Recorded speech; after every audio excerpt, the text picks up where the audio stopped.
So ladies and gentlemen, I'm so excited because back in the 1930s, we built Bonneville Dam. And you all know Bonneville Dam. It's a wonderful place. And from the beginning, the leaders from the Corps have been telling a story. And they've been telling a story around this Christmas time. And I'm so glad that you're here today because I would love to share that Christmas story with you today. It's held in our special book that we have, the district history and stories from. And this is a special one about Bonneville Dam. And the name of it is The Night Before Christmas at Bonneville Dam, a wonderful place. So, 'twas the night before Christmas when all through the dam, operations were peaceful and void of log jams. The hard hats were hung by the hearing protection in hopes that St. Nicholas would visit this section. The operators were in the control room with cups of caffeine, while measurements of water flows danced on their screens. The safety chief in her vest, and I in my hard hat, had just settled in for a quick chit-chat. When, out of the locks, there arose such a clatter, we sprang from our seats to check on the matter. To the secure door we walked quickly over, opened the door to give the lock a once-over.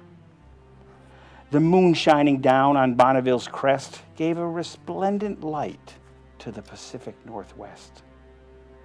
When, what to our wondering eyes should appear but a wee camper van and 8 free-range reindeer.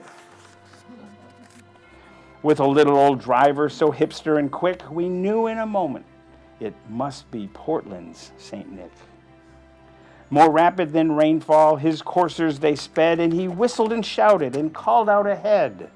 On Dexter, on Willow, on Dorena and Lost Creek, on Foster, on Cougar, on Green Peter and Fall Creek.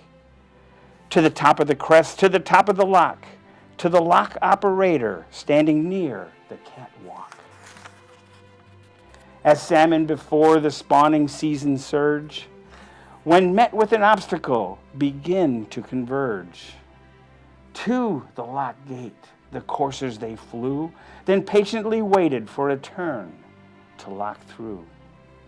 We signaled to the operator as we turned round, then water flooded the lock with a great splashing sound.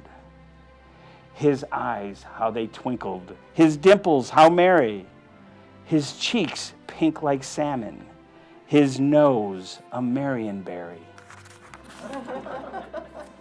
As he locked through, he looked in his bag, pulled out some gifts and some really sweet swag. He gave us a nod and tossed the gifts up just as the river levels began to line up.